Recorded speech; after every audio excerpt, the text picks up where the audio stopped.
गासै माने मा होनांगौ मार्कआ बेसेबां टटेल मार्कआ बेसेबां 480 थ' नोङो नोंनि न'खर जेनेबा न'खराव नोंनि फरायनाय समाव नोंनि आइ आफाया बेसेबां हेफाजाब खालामो जेब्ला आं फरायोमोन अब्ला बारा सुबिदाथ' गैयामोन अब्लाबो लाइटफोरा थांनानै होबाथाय साथिफोरजों थांनो फरायोमोन आरो आइया आंखौ हराव लागै नेयोमोन ओमफ्राय आब'मोनाबो थाफायोमोन बिदिनो हेफाजाब होदों ओमफ्राय आरो स्कुलनि सारमोनाबो गोबां हेफाजाब होदों मोजाङै फोरोंदों बिसोरनि फोरोंनायखौ मोजां लानानै गोसो होनानै फरायनानै दा बिसोर मोनफैदों थ' नोंथाङा जिहेथु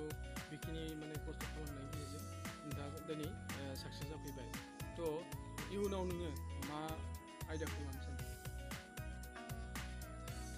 दा आर्ट्सआव फरायनो सानदों आर्ट्सखौ नोंथाङा सायख'नानै लाबाय आरो ना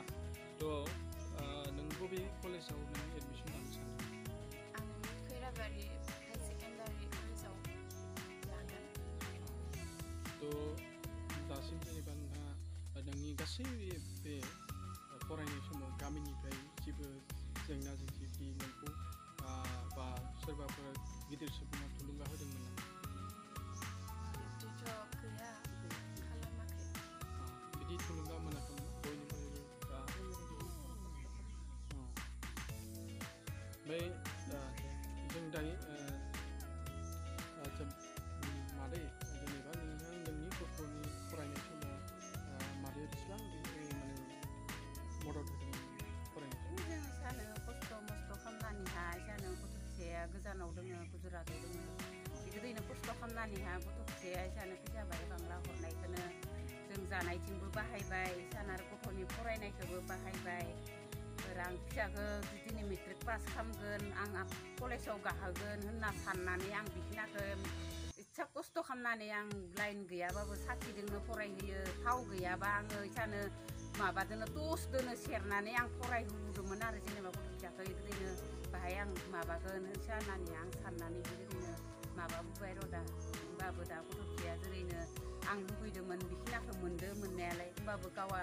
लुगैबावदोंमोन आरो जेनेबा आं बाहाय मोनबावनायबा आरो बाहाय हाबावनायबा होनना सानदोंमोन आरो जेनेबा थ' बिखिना माने मादैया माने गथ'नि फरायनाय समाव जोबोद खस्थ'नि गेजेरजों आं एखे थाव गुबुलायनाय नेनानै आङो माबायोमोन र' एखे थाव गुबुलायनाय नेम आं उन्दुनिसै मायु होनबाला नाङा र' नेबाय था आंखौ होननानै एखे आं बिसिनाव जना थाव गुबुलायना थाबाय थायोमोन थ' जोबोद माने खस्थ'नि गेजेरजों मादैया माने गावनि गथ'नि थाखाय माने खस्थ' खालामदों गावनि जिबनखौ आधा माने बिनो माने गावनि फिसानि थाखाय समखौ हगारदोंमोन बिनि जायनि जाहोनाव दिनै गथ'आ नैबे माने फरायसासिम बा नैबे दिनैनि तारिखाव बिथाङा हाग्राबारि इउन एकाडेमियाव सेथि मासियाव बिथाङाबो आवगायनो हानायनि गेजेराव सासे जोङो साबायखर बावनांगोन जोङो ओनसोलनि जानानै जोङो जिहेथु जों LNR जिहेतु निउस रादाब बुथुमगिरिनिफ्राय जोङो साबायखर बावबाय आरो बरायनानै लाबाय थ' जों मोनसे सोंनो नागिरबावदों जोबथियाव जेनेबा नोंथांनि थांखिया मा दासान्दि आं एसेबां थांखिखौथ' बारा सानद्रायाखै अब्लाबो आं एसेसिमाव सानना लादों आरो माबा मोनसे खामायगोन गोदोर आइ आफामोनखौ हेफाजाब होनायनि जास्ट थांखिखौ लादों होमबाबो दा साख्रि मावगोन माबा मावगोन होननानै सानथ'वाखै आरो आं थ' जिउनाव बा नोंथांनि बे जिउआव जिहेतु नोङो मोजां सोब सासे ससाइटिखौ जोङो मोजां मोनग्रा ससाइटिखौ बा गावनि बिमा बिफाखौ मदद होनो थाखाय नोंथाङा जिहेतु मोनसे गोजौ सोलोंथाइ लानो थाखाय नोंथाङा रेडि थ' जों बेनि थाखाय जों साबायखर बावदों आरो इयुनाव जाहाथे नोंथांनि जिउआव माने मोजां मोनसे बा ओनसोलनि सासे सुबुं सम्पद हिसाबै जाना फैगोन जों बेखौ जोङो बरायबाय आरो जों बेखौ हास्थायबाय थ' दिनैनि जोंनि जिथु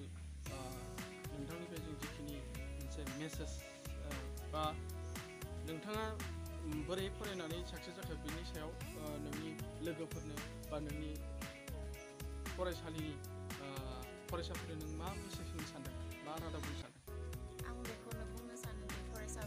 फरायसाफोरखौ लानानै जे मानसिफोरनियाव माने फरायसाफोरनियाव बानाय हुदायाथ' थाखायो, नाथाय बे बानाय हुदाखौ गारनानैब्लाबो मेंनाय गैयाजासे फरायनांगौ। जेसेबां हायो बानायखौ दोनथ'नानै गरम दिनाव गरम होनालासे बिब्दियैनो फरायलांनांगौ आरो मोजां मोनसे सुबिदायाव मोनहैगोन आरो। साबायखर। नोंथाङा लेटार मोनदोंना? बबे आयदायाव मोनदों? General science, social science and बड'। साबायखर थाबाय। आरो नों बेसेबां फरायदोंमोन? आंनाथ' एसेबां माने घन्टाखौथ' आं बारा माबा लायामोन, अब्लाबो टाइम मोनबाथाय सानाव बेलासे स्कुलनिफ्राय फैनानै फरायो, मोना दसे मेंगानानै ओमफ्राय फरायनायाव जफिनो आरो।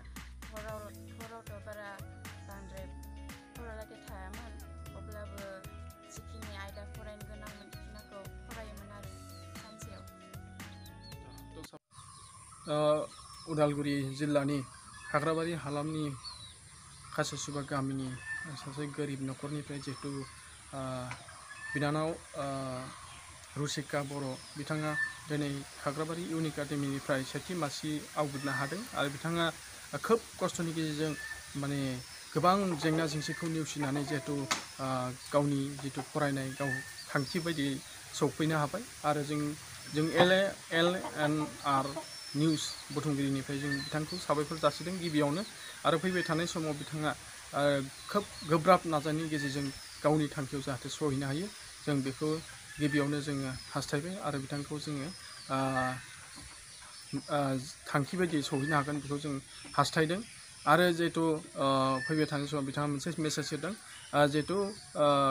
फरायनायाव जेबो बिदि समनि थि मोनसे खालामनानै लायाखैमोन बिथाङा, थेवबो माने सम मोननायावनो बिथाङा माखासे समखौ गारनानैबाबो बिथाङा फरायनायाव खोब माने गोसो होसारदोंमोन। बे जायनि जाहोनाव दिनै बिथाङा जाफुंसारनो हादों। आरो बिथाङा जिहेतु मोनसे बिराद गोलैसोनाय माने दिन हाजिरा मावना जाग्रा सुबुंनि सासे माने गथ', बेखौ दिनै बेयो मोनसे जोंनि बिदिन्थि हिसाबै जोङो लानो हायो। आरो जोङो साननो नाङा जोंनि ओनसोलाव माने गोरिब न'खरफोराबो जे खस्थ' खालामनानै जे जोङो माने जोंनि थांखियाव सहैनो हायो, बेखौ दिनै जोङो बिदिन्थि हिसाबै जों मोननो हाबाय। थ' आं बिनानावनिसिम साबायखर जासिदों। आरो जोंनि बे बिनानावनि न'खरनि जिहेतु गार्जेन, बे गार्जेन बिथांमोना जथेस्थ' बिथांनि फरायनायाव जथेस्थ' सहाय होनायनि थाखाय जोङो LNR निउस बुथुमगिरिनिफ्राय जोङो साबायखर बावदों। दिनैनि बे जि रादाब बुथुमनाय जों बेखिनियावनो फोजोबथ'बाय। गोजोन्थों।